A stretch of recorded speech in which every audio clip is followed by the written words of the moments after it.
오늘은 베드로전서 1장 1절부터 4절까지 하겠습니다. 하나님 아버지, 예수 그리스도의 아버지, 하나님 예수 그리스도의 아버지입니다. 오늘 제목이 하나님 우리 주 예수 그리스도의 아버지입니다.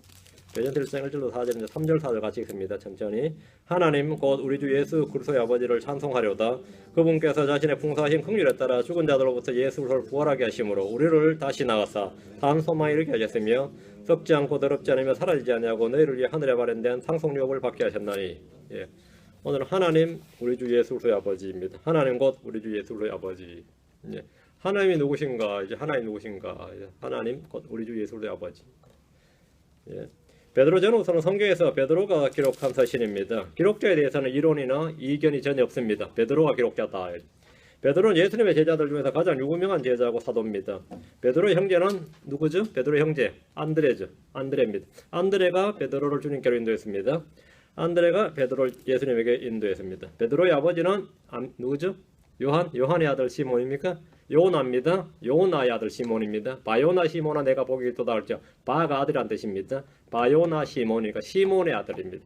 바요나 요나의 아들 시몬입니다. 요나가 베드로의 아버지 이름은 요나입니다. 요한 아닙니다. 그것도 개혁성이 잘못된 겁니다. 베드로는 본명이 시몬인데 주님께서 그의 이름을 베드로라 이렇게 불러. 너는 베드로라 했죠. 원래 히브리어로는 게바고 이를 번역하면 베드로라 하니까 그리스어로 베드로입니다. 게바 베드로는 같은 이름입니다.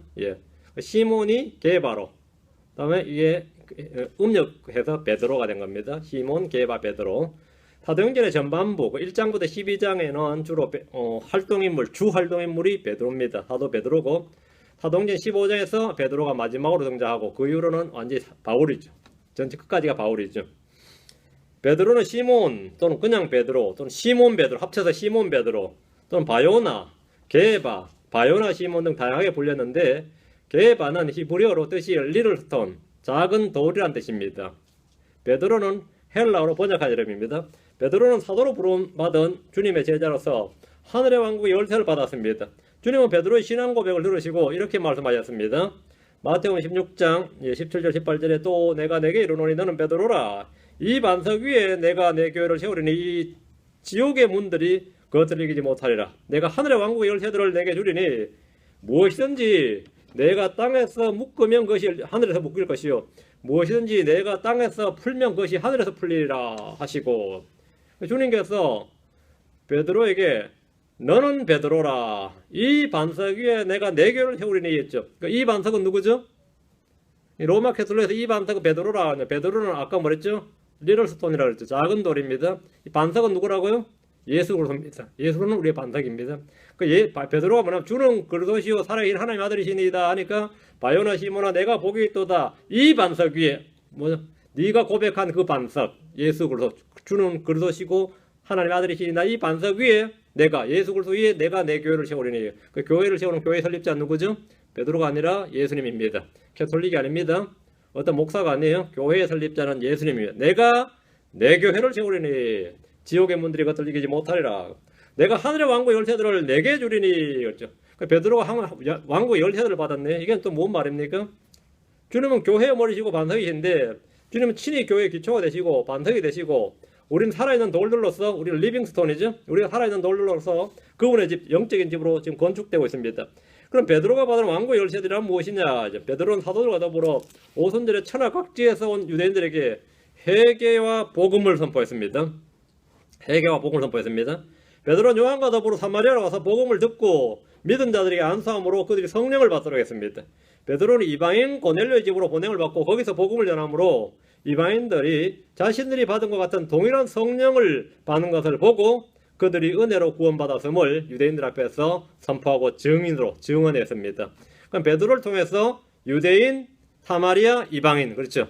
유대인, 사마리아, 이방인이 모두 다 이 복음의 문이 어째 열렸던 거죠. 베드로를 통해서 성령 유대인들에도 성령 임함이 언제냐면 베드로가 복음을 선포할 때임에 사도행전 2장이죠.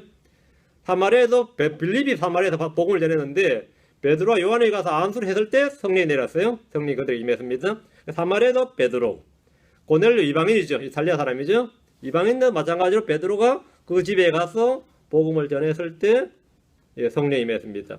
왕국의 열쇠라는 게 뭔지 알겠죠? 그러면 베드로가 복음을 선포할 때마다 하늘에서 성령이 내려와 임했습니다. 이 사건들을 통해서 믿음의 문들을 열도록, 하늘의 왕국에 들어갈 수 있는, 하늘의 왕국에 들어갈 수 있는 그 믿음의 문을 열도록 베드로에게 뭘 줬다? 열쇠를 줬다. 그러면 복음 선포의 권리를 줬다는 겁니다. 복음 선포. 모든 사도들은 왕국의 열쇠를 받은 왕국의 열쇠를 받은 사람들이고, 왕국의 열쇠는 복음이라는 사실을 알 수 있습니다. 베드로전서의 기록 연대는 주후 65년경입니다. 이 책은 주로 일반 서신으로 분류되는데 이는 수신자를 특정 교회나 개인으로 지칭하지 않고 있기 때문입니다. 베드로전서는 5장으로 되어 있고 총 105절로 되어 있습니다. 영어 킹제임스 성경으로 2476단어로 되어 있습니다. 베드로전서의 핵심은 순례자로서, 나그네로서의 크리스천이 이 땅에서 받는 고난과 연단, 시련과 그 결과에 대한 말씀입니다. 크리스천이 이 땅에서 겪는 믿음의 시련은 그리스도께서 나타나실 때 칭찬과 존귀와 영광으로 드러납니다. 크리스천이 이 땅에서 겪는 슬픔은 훗날 영광이 가득한 기쁨으로 기뻐하게 됩니다. 베드로전서에 나오는 독특한 표현은 베드로전서 5장 4절에 영광의 관이란 말입니다. 성경에 한번 나오는 표현이죠. 영광의 관. 주님은 약물을 먹이는 목자들에게 주어지는 관으로서, 주님의 약물을 먹이는 목자들이 주어진 관으로서 주님이 오실 때까지 받게 될 유업의 상급으로 언급되어 있습니다. 자, 본문을 보겠습니다. 1절입니다. 예술로의 사도 베드로는 본도와 갈라디아와 갑바도기아와 아시아와 비두니아에 두루 흩어진 나그네들에게 투 누구누구 이랬죠. 투 누구누구에게 편지를 썼다 이 말이에요. 예수 그리스도의 사도인 베드로, 피터가 to the 누구누구죠. to the strangers.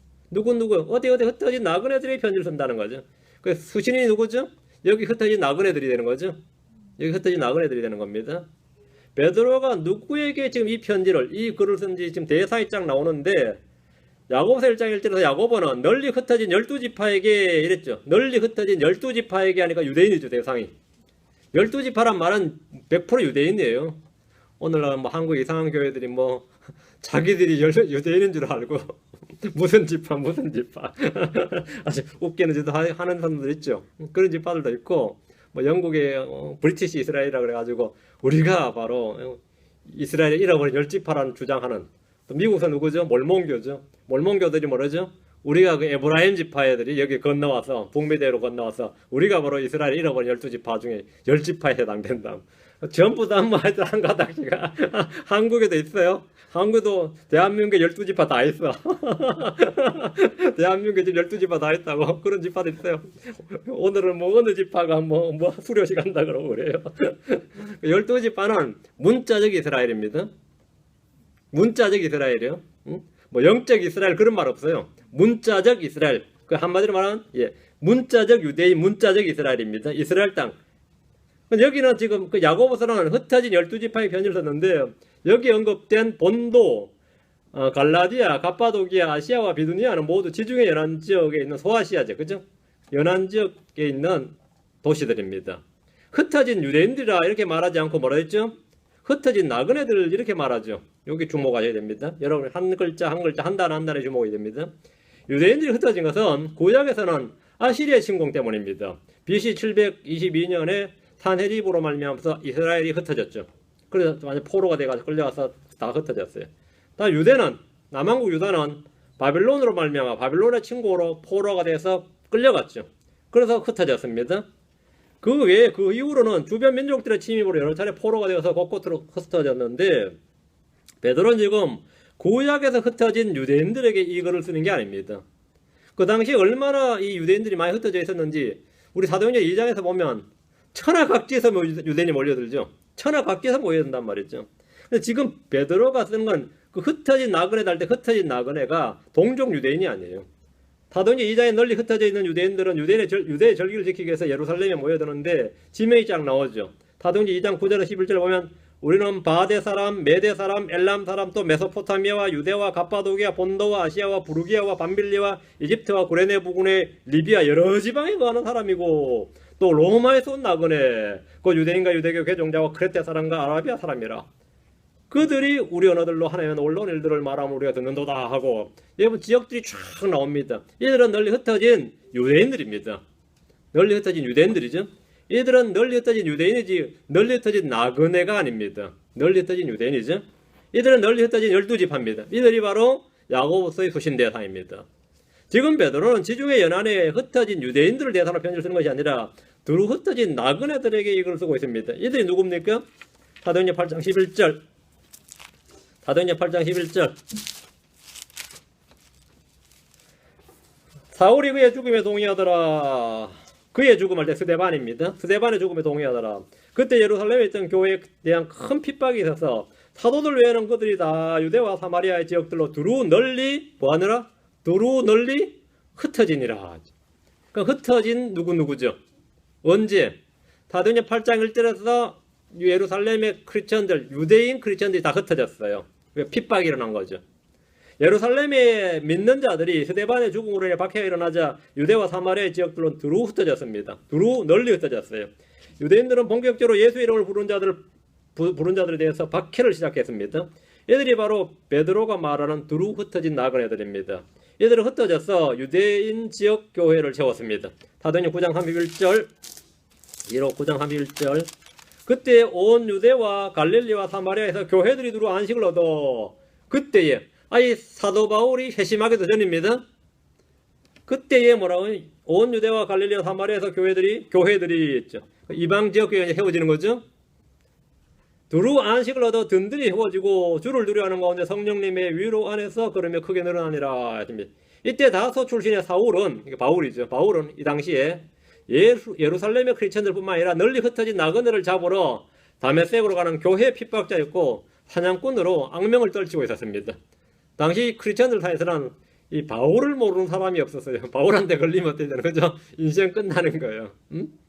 이때 바울은 막 지금 살기등등해서 교회의 헌터였다고, 살인자였고 혼들을 사냥하는 사냥꾼이었습니다. 베드로는 동족 유대인들에게 박해를 받아 타국 땅으로 떠난 유대인 크리스천들이 그 땅에서는 타국이 되었지만 이들은 모두 믿음의 시련을 통해서 훗날 영광스러운 유업의 상속을 얻게 될 것이라는 하나님의 위로와 성경의 위로를 전하면서 격려하는데 그게 베드로 전후서입니다. 그게 베드로 전후서예요. 나그네들이라는 말은 또한 이방인 크리스천들에도 적용되는데 크리스천은 유대인들의 관점에서 언제나 타국인들이 때문입니다. 구약에서는 이방인들이 유대 땅에 들어와 살아도 여전히 타국인이라 불립니다. 너희 가운데 사는 타국인 이러죠. 그 안에 살아도. 그러니까 할례를 받고 유대교로 개종을 해도 이방인은 언제나 타국인으로 불려요. 너희 가운데 있는 타국인 이렇게 말합니다. 신약에서 예수를 통해 하나님께로 돌아온 이방인들 역시 유대인들의 관점에서는 타국인들입니다. 그렇다면 베드로 전후서는 모든 크리스천들을 대상으로 쓴 글로 규정하는데 아무런 무리가 없습니다. 주의할 것은 예수를 믿지 않는 유대인들, 예수를 믿지 않는 이방인들을 대상으로 쓴 글이 아니라는 점은 분명합니다. 자, 2절입니다. 다시 베드로전서 1장으로 와서 2절. 곧 하나님 아버지의 미리 하심에 따라 성령의 거룩히 구별하심을 통해 순종함과 예수의 핏부림에 이르도록 선택받은 자들에게 편지하노니 은혜와 평강이 너에게 더욱 많이 있기를 원하노라. 1절에 이어서 2절에서는 더욱더 분명하게 이 편지의 대상, 수신자가 밝혀져 있습니다. 하나님 아버지의 미리 하심에 따라 성령의 거룩히 구별하심을 통해 순종함과 예수의 핏부림에 이르도록 선택받은 자들, 이렇게 크리스천이지 사람들은. 크리스천들에게 이 말이에요. 이를 통해서 베드로의 수신 대상은 유대인 크리스천은 이방인 크리스천은 크리스천들이다. 이제 크리스천은 모두 하나님 아버지의 선택받은 자들입니다. 골로새서 3장 12절에 그러므로 너희는 하나님께서 선택하신 자요 했습니다. 또 데살로니가 1장 4절에 사랑하는 형제들아 하나님께서 너희를 선택하셨으면 아노라. 이 말씀대로 우리 모두 하나님께 선택하신 자들입니다. 우리 하나님께 선택받은 자들입니다. 성경이 말하는 하나님의 택함은 켈빈이 말하는 구원 예정론이나 선택설과는 아무런 관련이 없습니다. 하나님의 선택은 미리 아심에 따른 겁니다. 하나님의 미리 아심을 뭐라 그러죠? 예지라 그럽니다. 하나님이 미리 아시니까 미리 말씀하실 수 있는 거죠. 대언자를 통해서 미리 말씀하시죠. 그걸 뭐라죠? 예언이라 그럽니다. 미리 아시니까 미리 말씀하시죠. 예언하죠. 그리고 하나님께서 계획이 있죠. 미리 아시니까, 미리 아시고 미리 말씀하셨으니까 그 말씀하신 대로 이루죠. 그걸 뭐라죠? 미리 정하셨다 해서 예정이라 그럽니다. 그 예지, 예언, 예정. 이게 성경의 핵심입니다. 예지, 예언, 예정이에요. 그렇죠? 자, 그럼 하나님께서는 우리에게 미리 말씀하셨고 자신의 뜻을 미리 계시해 주십니다. 말씀을 왜 주시는 거죠? 자신의 미리 아심을 말씀해 줘야 우리가 뭐죠? 하나님의 뜻을 알 수 있는 거죠. 우리는 예지 능력이 없으니까 하나님 미리 아시니까 미리 말씀해 주면 우리가 그것을 듣고 믿으면 뭐가 되는 거죠? 하나님의 정하신 계획을 아는 거예요. 분명하죠. 우리 여기서 예지와 예정의 의미를 정확히 구별해야 됩니다. 예지, 미리 아심, 예정, 미리 정하심입니다. 미리 정하셨다, 이건 뭐죠? 하나님이 그렇게 정해놨다니까 그러면 뭐가 되는 거죠? 이제 운명이죠. 그건 운명이야. 그건 데스티니예요. 응? 그건 숙명이고 운명이다 말이야. 응? 그건 운명이다 이거야. 맞아요? 그 가다가 뭐 거꾸로 자빠져도 저 사람이 저렇게 죽을 운명이었다 이러면 돼요. 그건 그래 되는 거예요. 이 동양 종교의 핵심이 예정론입니다. 운명이야. 우리는 뭔가 모르지만 무언가에 의해서 다 인생은 플랜이 돼 있고 예정돼 있다고 믿는 거죠. 응? 그게 뭐 사주팔자도 되고 뭐가 하여튼 그런 게 돼 있어요. 응? 그게 다 있다 말이죠. 사도행전 2장 23절 사도행전 2장 23절 그분께서 하나님의 정하신 계획과 미리 아심을 통하여 넘겨지심에 너희가 그분을 붙잡아 사악한 손으로 십자가에 못 박아 죽였으나 잘 보세요. 그분께서 예수님께서는 하나님의 정하신 계획 하나님의 뭐라 정하신 계획과 미리 아심을 통해 정하신 계획이 예정이죠. 하나님의 예정이에요. 정하신 계획과 미리 아심 foreknowledge 미리 아심을 통하여 넘겨졌어요. 십자가에 넘겨졌단 말이죠. 너희가 그분을 붙잡아 사악한 손으로 십자가에 못 박아 죽였다. 하나님은 예수님의 죽음을 미리 아셨고 미리 정하셨습니다. 예수님의 죽음을 주님 당연히 미리 아셨고 미리 정하셨어요. 그러니까 예수님도 자신이 어떻게 죽는 줄 아시고 말씀하신 거죠. 미리 아시니까 미리 말씀하셨고 그 말씀하신 대로 되니까 뭐 되죠? 그분이 성경에 기록된 대로 성취되니라 뭐 이래 되는 거잖아요. 응? 자, 그래서 주님께서는 미리 아셨단 말이죠. 그리고 그걸 미리 알려주셨죠. 하나님은 유대인들이 예수님을 거절하고 배척하며 그분을 넘겨주어서 십자가에 못 박아 죽인다는 사실을 미리 아셨고 대언자를 통해 미리 말씀하셨습니다. 우리 주님께서 친히 돌아가시기 전에 계속해서 반복해서 자신이 어떻게 죽을 것인지 언제 죽을 것인지 다 말씀하셨어요. 그렇죠? 그러나 하나님은 유대인들이 예수님을 믿지 않고 그분을 죽이도록 미리 정하신 건 아닙니다. 맞아요? 주님 미리 아셨고 미리 말씀하셨지만 너희들 반드시 죽여야 된다. 예수 그게 아니죠. 하나님 뜻은 뭐죠? 믿어야 된다죠. 회개하고 믿으라지 죽여야 한다 그건 아니라고. 맞아요? 이걸 여러분이 절대 빙 돌면 안 돼요. 헷갈리면 안 된다 이 말이에요. 이 부분에 대해서 여러분이 정확히 알아야 됩니다. 우리 주님은 잡히시던 날에 베드로가 자신을 3번 부인할 것을 미리 하셨고 미리 하셨으니까 미리 말씀해 주셨습니다. 미리 말씀해 주시면 베드로 뭐 해야 되죠? 대비해줘. 깨어 있어야 되죠. 아니면 주여 긍휼을 여기소서 뭐 저를 구원하소서 이래야 되는데 남들 다 부인할지언정 나 죽을지언정 난 주를 부인하지 않겠나이다 그러니까 주님이 그러면 내기할래 이런 식이죠. 누가 맞아요? 주님 맞죠. 주님은 미리 하셨고 맞지? 미리 말씀하셨습니다. 그러나 주님이 베드로가 배반하도록 미리 정하신 건 아닙니다. 베드로한테 네 오늘 회개하면 큰일 난다 그러진 않는다 이거죠. 님 반드시 내가 말한 대로 닭이 2번 울기 전에 3번 날 부인해야 된다 그런 건 없죠. 무슨 말인지 알겠죠? 주님이 미리 하시고 미리 말씀하시지만 미리 정하신 건 아니다 말이죠. 맞아요? 하나님께서는 베드로가 자신을 부인하도록 우리 주님께서는 베드로가 자신을 부인하도록 미리 아셨고 미리 말씀하셨지만 미리 정하신 것은 아니다는 겁니다. 주님은 이스라엘이 범죄하고 타락하고 반역할 걸 미리 아셨고 미리 말씀해 주셨습니다. 이건 모세도 그랬고 요소도 그랬어요. 내가 죽으면 반드시 다 타락한다. 이거. 미리 알고 미리 말씀했어요. 그러나 그렇게 타락하도록 정했냐? 그건 아니죠. 그건 말도 안 되는 소리죠. 타락하지 말라고 반복해서 말씀한 거지. 돌아오라, 돌이키라, 회개하라 이렇게 말씀한 거죠. 그러나 주님은 한 번도 그들이 타락하도록 아니면 반역하도록 죄를 짓도록 정하신 적은 없습니다. 미리 정하신 적은 없어요. 도리어 반역하지 말도록 경고하시고 돌이켜 회개하도록 거듭 명령하셨습니다. 하나님은 모든 사람이 다 구원받지 못한다는 사실을 미리 아십니다. 맞죠? 다 구원받지 못한다는 사실은 하나님도 알고 나도 알아요. 미리 알죠. 미리 안다고 다 구원받지 못하도록 미리 정하신 건 아니다 이 말입니다. 맞아요? 하나님은 모든 사람이 회개하고 모든 사람이 구원을 받을 수 있도록 구원자를 미리 정하셨고 구원 방법을 미리 정하셨고 구원받을 수 있도록 말씀해 주시고 전도자를 보내십니다. 하나님은 모든 사람이 구원받기를 원하신다 이렇게 말씀하지 모든 사람이 구원받는 건 하나님의 뜻이 아니야. 그러지는 않죠. 하나님 모든 사람이 구원받는 게 하나님의 뜻이에요. 하나님은 불신자들을 미리 다 아십니다. 그러나 그 불신자들 향한 하나님의 뜻과 하나님의 정하신 계획과 목적은 뭐죠?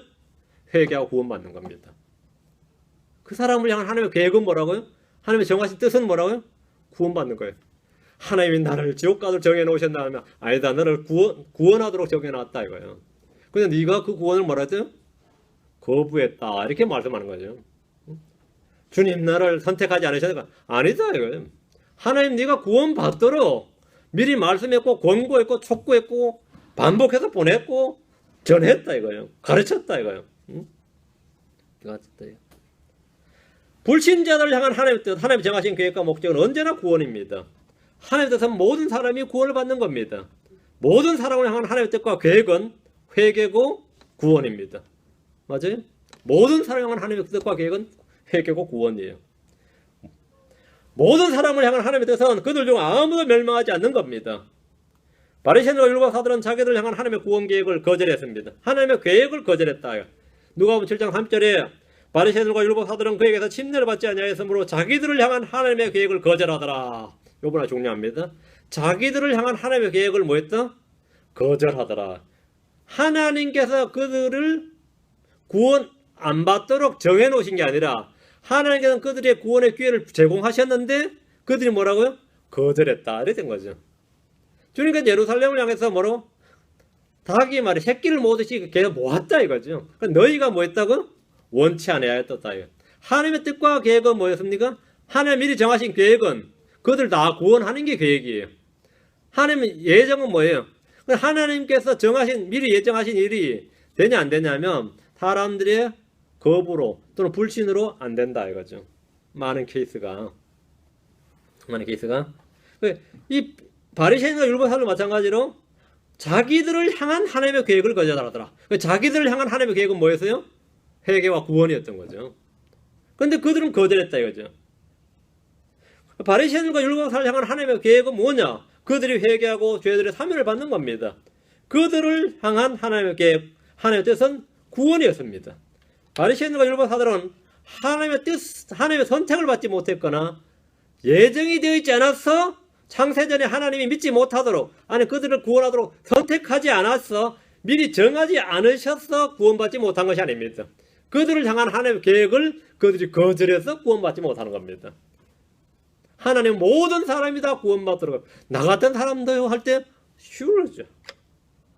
anytime 뭐라고요? 너는 구원받을 수 있어요. 어떤 조건에서도 어디서나 언제라도 구원받았다고요. 하나님의 뜻은 구원받는 거라고요. 너를 향한 하나님의 뜻과 계획은 뭐라고요? 구원받는 거라고요. 회개하고 구원받는 거라고. 근데 하나님이 그 사람이 구원받을지 안 받을지 미리 아셨냐고 그건 당연히 아셨죠. 그 예지입니다. 그 예지예요. 맞아요? 그러나 하나님이 그 사람이 지옥 가도록 정해놓으셨느냐? 그건 아닙니다. 믿지 않는 자들은 지옥 간다고 정해놨어요. 믿는 자들은 하늘 간다고 정해놨습니다. 그건 예정입니다. 근데 그들은 자기들을 향한 하나님의 계획을 뭐 했다? 거절했다. 거절하더라. 대언자들이나 사도들의 사역이 하나님의 계획을 밝히 알리는 겁니다. 사도행전 20장 27절에 이는 내가 지금까지 회피하지 아니하고 하나님의 모든 계획을 너에게 밝히 말하였기 때문이라. 우리가 해야 할 사역 역시 겁니다. 하나님의 계획을 밝히 말하는 겁니다. 하나님의 계획이 뭐냐. 하나님의 모든 계획은 성경에 기록되어 있습니다. 지금 구원받지 못한 자들 향한 하나님의 뜻과 하나님의 계획은 하나님이 선택하지 않았다, 하나님께서 예정하지 않았다가 아닙니다. 그들이 하나님의 미리 정하신 뜻과 계획을 거절한 겁니다. 언제든지 회개하고 돌이키면 자기들을 향한 하나님의 뜻대로 구원받을 수 있습니다. 다시 베드로서 1장 2절. 여러분 예수 그리스도의 핏뿌림이 이르도록 이런 표현이 있죠. 예수 그리스도의 핏뿌림이 이른다. 이게 뭔 말이에요? 예수 그리스도의 핏뿌림이 이른다. 이 말은 구약의 배경을 통해서 이해할 수 있습니다. 출애굽기로 잠깐 갑니다. 12장 7절 22절. 출애굽기 12장 7절 22절. 요즘 성경은 예전에 결단하신 대로 다 읽고 있나요? 날마다 읽고 에브리데이 읽고 있어요? 출애굽기 12장 7절. 그들은 피를 취하여 그것을 먹을 집에 양옆 기둥과 위에 뭉기둥에 뿌리고 피를 뭐 했다고요? 뿌렸다 이래 됐죠. 뿌리면 기둥은 어떻게 되겠어요? 피를 뿌리면 묻겠죠. 네. 22절 옷을 찬 묶음을 가져다가 대야에 담은 피에 그것을 적셔서 대야에 있는 피를 문의 임방과 양옆 기둥에 뿌리고 지금까지 너희 중에 한 사람도 자기 집 문 밖에 나가지 말지니라. 문에 뿌리고 그 안에 하는 거죠. 이 피를 통해 그들은 죽지 않고 구원받았습니다. 이들 이집트에서 이 피를 통해 죽지 않고 구원받았어요. 하나님은 피를 보셨습니다. 그 안에 있는 사람들의 행실이나 그 사람의 나이나 직업이나 뭐 연륜이나 인격이나 뭐 그걸 본 게 아니고 과거나 미래를 본 것도 아닙니다. 주님은 뭘 보셨다고요? 피를 보셨어요. 피만 보십니다. 피를 보고 구원하신 거예요. 피를 보고. 이건 구원의 피죠. 하나님은 피를 보셨습니다. 자, 출애굽기 24장 6절 이스라엘은 하나님과 언약을 맺을 때 중보자 모세는 피를 취하여 대야에 담고 피의 절반은 제단 위에 뿌리고 24장 6절 피의 절반을 대야에 담아서 절반은 제단 위에 뿌리고 나머지는 백성에게 뿌리면서 24장 8절 주께서 이 모든 말씀에 관하여 너희와 맺은 언약의 피를 보라 하니라. 언약의 피를 보라. 말씀의 언약의 피입니다. 자, 언약이 이제 피로 말미암아 언약이 맺어졌습니다. 어린 양의 피는 구원의 피고 지금 무슨 피라고요? 지금은 하나님과 언약의 피입니다. 예. 또한 부정한 자에게는 황소와 염소의 피, 암송아지의 죄를 뿌려서 육체를 거룩히 구별하고 정결하게 했습니다. 또한 성막과 섬기는 일에 쓰는 모든 그릇에 피를 뿌렸습니다. 이 피는 뭐죠? 정결하게 하는 피, 깨끗하게 하는 피, 클렌징 블러드입니다. 이것들은 실체고 그림자고 모형입니다. 자, 이런 배경을 가지고 피를 뿌렸다는 것은 이런 세 가지 의미가 있다 이거죠. 구원의 피, 속죄의 피죠. 다음에 하나님과 언약의 피다 말이에요. 다음에 뭐라고요? 부정한 것을 정결하게 하는 피다. 모든 것이 피로서 깨끗하게 되는 의미입니다. 그러면 이 피를 다 기억해두고 이 피는 구약 이 피는 뭐라고요? 예표고 그림자죠. 이 피의 실체가 누구죠? 예수님이다 말이죠. 예수님의 피다 말이죠. 예수님의 피. 이런 배경을 가지고 예수님 흘린 피를 딱 조명을 해보십시오. 예수로서 피뿌림이 이루도록 이 말은 예수의 피가 6월절 어린 양의 피로서 재앙과 심판을 막아주는 구원의 피고 하나님과 우리 사이의 중보자로서 언약을 맺는 새 언약의 피고 모든 것을 정결하게 하고 깨끗하게 하는 보배로운 피다. 우리의 양심과 마음을 깨끗하게 하는 피다.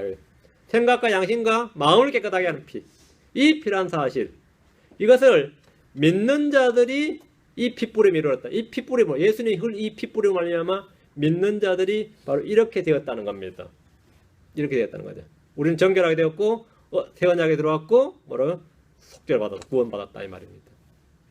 그럼 피뿌림을 이루도록 했죠. 다음 베드로전서 다시 1장 3절 하나님 곧 우리 주 예수의 아버지를 찬송하려다. 하나님 곧 뭐라고요? 우리 주 예수의 아버지. 그분께서 자신의 풍성하신 긍휼에 따라 죽은 자들로부터 예수를 부활하게 하심으로 우리를 다시 낳아사 산소망에 이르게 하셨으며 하나님은 예수 그리스도의 아버지십니다. 예수님은 하나님이 낳으신 아들입니다. 예수님이 누구냐? 하나님이 낳으신 아들이다. The begotten son이다 이거예요. 하나님 낳으신 아들이에요. 예수님은 하나님의 독생자십니다. 하나님은 예수님을 내 사랑하는 아들이요 이날 내가 너를 낳았노라 이렇게 말씀하셨습니다. 성경에 하나님은 유일하신 하나님이신데 아버지와 아들 둘 다 있습니다. 하나님 곧 우리 주 예수의 아버지라는 표현은 신약에서만 7번 나오는 말씀입니다. 아버지가 없는 아들이 없고 아들이 없는 아버지는 있을 수 없습니다. 우리는 아들이 없는 하나님을 믿지 않고 아버지가 없는 아들을 믿지 않습니다. 무슬림의 알라는 아들이 없습니다. 알라의 뜻이 뭐죠? 그쪽 말로 아랍어로 가하시란 뜻입니다. 알라는 걔들이 하는 말이고요. 알라는 아들이 없다 이거예요. 근데 이제 기독교를 비꼬는 말이죠. 알라는 아들이 없다. 오케이. 유대교의 하나님은 아들이 없습니다. 유대인들한테 물어보세요. 아들이 있는지. 아들이 없다 이거죠. 여호와의 증인들이 믿는 하나님은 아들이 없습니다. 아들이 있어요? 없습니다. 왜? 크리티드가 하시니까 피조된 신이니까 예수는 비같은 선이 아니라면 아들이 없어요. 여호와의 증인의 하나님은 아들이 없습니다. 지금 세상에는 하나님을 믿고 섬긴다는 많은 종교와 교파들이 있는데 아들이 없는 하나님을 외칩니다. 우리는 아들이 없는 하나님을 안 믿습니다. 요한일서 2장 2, 3절 요한일서 1장 9절 요한일서 2장 2, 3절 요한일서 2장 2, 3절 누구든지 아들을 부인한 자에게는 그에게는 아버지가 없대. 아들을 인정하는 자에게는 아버지가 되느니라. 아들과 아버지는 한 묶음이죠. 아들을 부인한 자에게는 뭐가 없다? 그에게는 아버지가 없어요. 아들을 인정하는 자에게는 아버지도 있느니라. 아버지와 아들을 부인한 자는 적그리스도입니다. 아버지께서 아들을 낳으셨고 아버지께서 아들을 세상의 구원자로 보내셨습니다. 예수님께서 하나님의 아들이심을 믿지 않는 자는 아버지가 없습니다. 요한 2서 1장 9절, 요한 2서 1장 9절. 누구든지 죄를 지으며 그리스도의 교리에 거하지 아니한 자에게는 하나님이 없고 그리스도의 교리 안에 거하는 자에게는 뭐가 있다? 그리스도의 교리 안에 거하는 자는 뭐가 있다 그랬어요? 아버지와 아들이 둘 다 있느니라. 아버지와 아들이 둘 다 있느니라. 둘 다 있어야 됩니다. 하나님 믿는 자에게는 아버지와 아들이 둘 다 있어야 됩니다. 우리가 믿고 섬기고 경배한 하나님은 우리 주 예수 그리스도의 아버지십니다. 예수님은 아버지를 드러내셨습니다. 예수님은 아버지를 증언하셨고 선포하셨습니다. 예수님이 증하신 하나님, 예수님을 낳으신 하나님, 예수님을 보내신 하나님, 우리를 예수님에게로 주시고 예수님께로 오게 하신 하나님, 예수님께서 아버지라 부르신 그 하나님이 우리의 하나님이십니다. 예수를 믿지 않는 자들이 경배한 하나님은 우리와 무관한 하나님이고 거짓신입니다. 다시 3절입니다. 하나님은 예수를 죽은 자들로부터 일으키셨습니다. 예수님은 잠든 자들의 첫 열매가 되셨습니다. 예수님을 죽은 자들로부터 일으키신 분이 우리를 부활하게 하시는 분입니다. 사도들은 하나님께서 예수를 일으키셨음을 증언하고 선포했습니다. 베드로는 증언하기를 사도행전 3장 15절, 4장 10절, 사도행전 3장 15절. 차례대로 거기 밑줄만 체크만 딱 해놓으시면 됩니다. 생명의 통치자를 죽였도다. 너희가 유대인들 너희가 말이죠. 생명의 통치자를 죽였도다. 그러나 그분을 예수님을 아버지께서 죽은 자들로부터 일으키셨으며 우리는 그 일의 증인이니라. 예수님을 죽은 자들로부터 일으키신 분이 누굽니까? 하나님이십니다. 4장 10절. 너희 모두와 이스라엘 온 백성 이것을 알라. 곧 너희가 십자가에 못 박았고 하나님께서 죽은 자들로부터 살리신 나사렛 예수 그리스도의 이름으로 예수의 이름으로 말미암아 그분으로 말미암아 이 사람이 온전하게 여기 너희 앞에 서 있느니라. 하나님께서 죽은 자들로부터 살리신 나사렛 예수 그리스도. 하나님께서 죽은 자들로 살리셨다. 하나님께서 죽은 자들로 살리신 예수님, 그분이 하나님의 아들이십니다. 13장으로 갑니다. 30절. 이건 지금 계속 반복되는 겁니다. 하나님께서 그분을 죽은 자들로부터 살리셨으므로 하나님께서 그분을 죽은 자들로 살리셨으며 아버지죠. 34절. 또 그분께서 그분을 죽은 자들로부터 살리시고 이제 다시 썩음으로 되돌아가지 아니하게 하실 것에 관하여는 그분께서 그분을 죽은 자들로 살리셨다. 뒤로 17장으로 갑니다. 17장 31절. 그분께서 그 사람을 죽은 자들로부터 살리심으로써 모든 사람들에게 그 일에 대한 확신을 주셨느니라. 그분께서 그 사람을 하나님께서 예수 그리스도를 죽은 자들로 살리셨다. 우리는 이 하나님을 믿습니다. 우리는 주 예수 그리스도를 죽은 자들로부터 살리신 하나님을 믿습니다. 하늘과 땅을 창조하신 하나님을 믿지만 주 예수를 낳으시고 그분을 죽은 자들로부터 일으키신 하나님을 믿지 않으면 그는 구원받지 못합니다. 로마 10장 9절을 잘 보십시다. 다시 로마 10장 9절 너무나 유명한 9절인데 뭐를 믿어야 구원인지 보세요. 로마 10장 9절. 내가 만일 내 입으로 주 예수를 시인하고 예수님이 주이심을 시인하고 주께서 예수님을 시인하고 말이죠.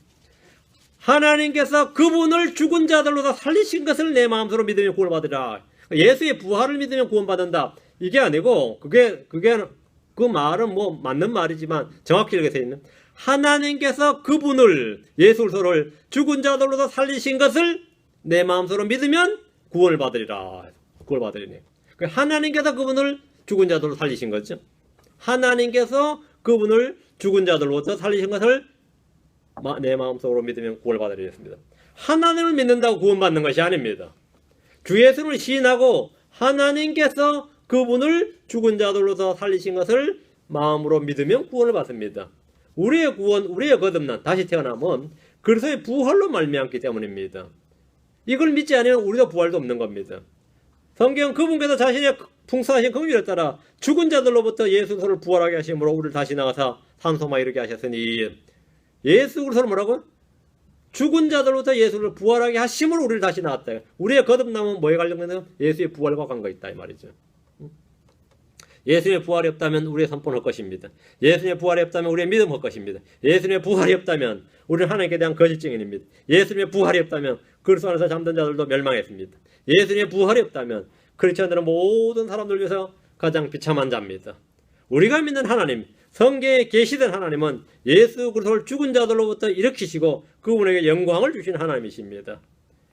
베드로전서 1장 21절에 너희는 그분으로 말미암아 그분을 죽은 자들로부터 일으키시고 그분의 영광을 주신 하나님을 믿으니, 그분을 일으키시고 그분의 영광을 주신 하나님을 믿는다. 어떤 하나님을 믿는다고요?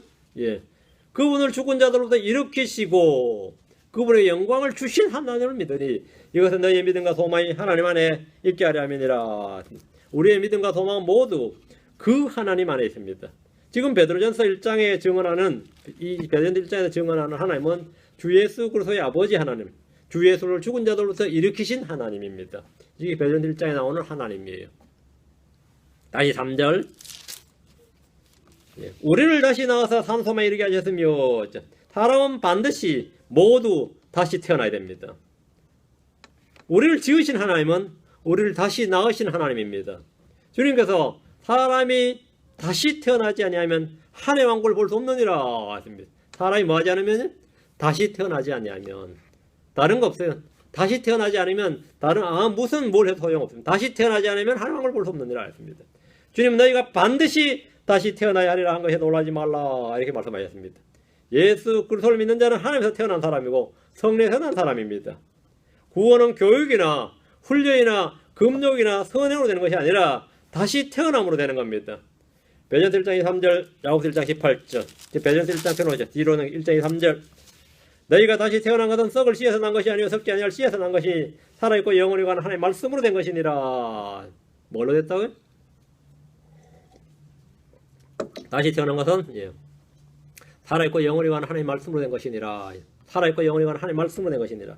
다시 태어난 것은, 우리는 무엇으로 다시 태어났느냐? 살아있고 영원히 가는 하나님의 말씀입니다. 앞으로 갑니다. 하나님은 자신의 말씀으로 우리를 낳으셨습니다.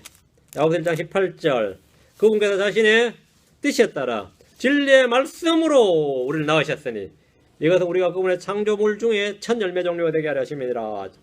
하나님은 예수 그리스도의 부활로 말미암아 살아있고 영원히 가는 하나님의 말씀, 진리의 말씀으로 우리를 낳으셨습니다. 이렇게 다시 태어난 사람들은 산소망에 이르게 됩니다. 우리에게 있는 소망은 산소망이고 복된 소망입니다. 우리에게 있는 소망은 영광스러운 소망입니다. 예수님은 우리의 산소망이십니다. 예수님의 다시 오시면 우리의 복된 소망입니다. 우리 몸이 다시 산다는 부활의 소망을 성경으로 하냐면 산소망, 라이브리 호프라고 합니다. 예수님이 오시는 날 우리 몸이 다시 산다. 이거 부활의 소망을 성경은 산소망이다. 주의 오심을 기다리는, 주의 오심을 기다리는 소망, 주의 오심, 다시 삶.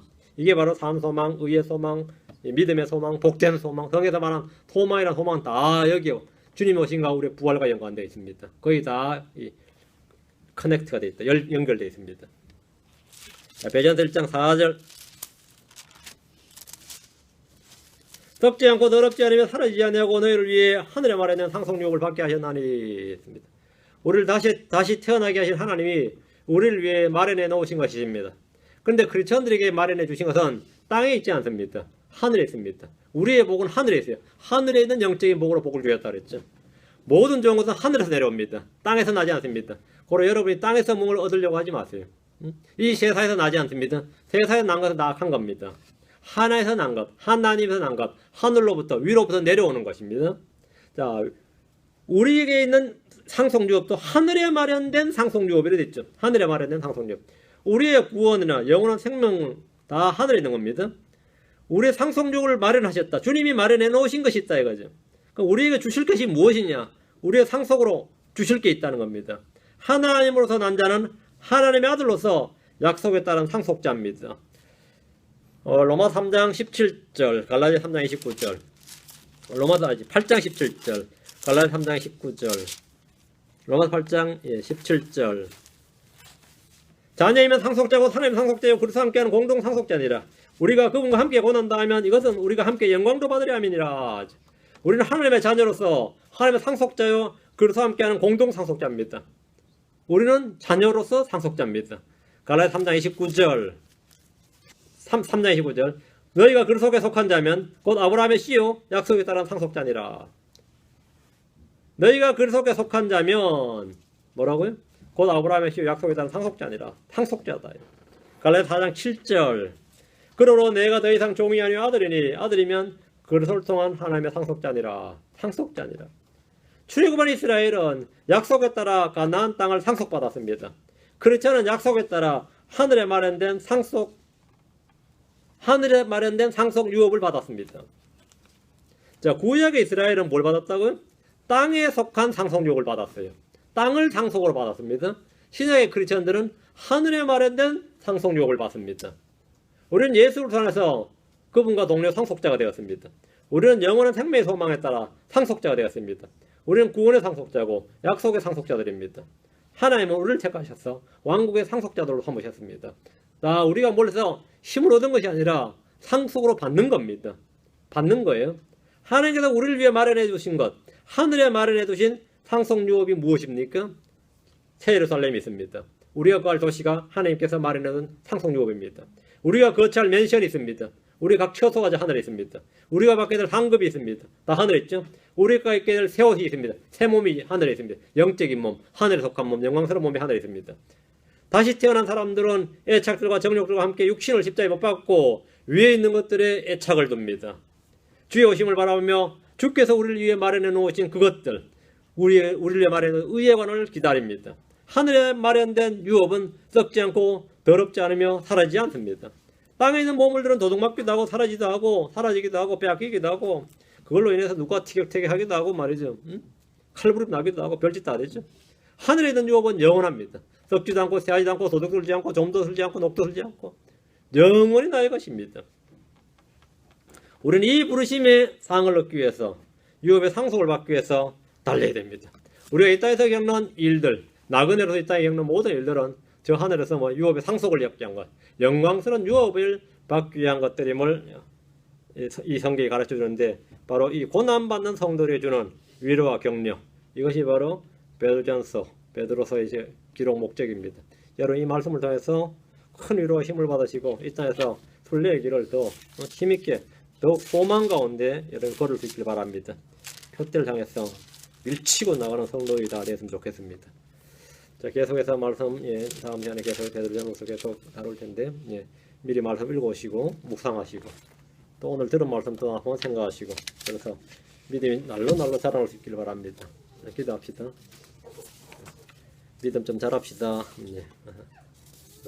서로가 서로를 위해서 영적 성장을 위해서 많이 기도해 주시기 바랍니다. 그래서 많이 변화가 되어서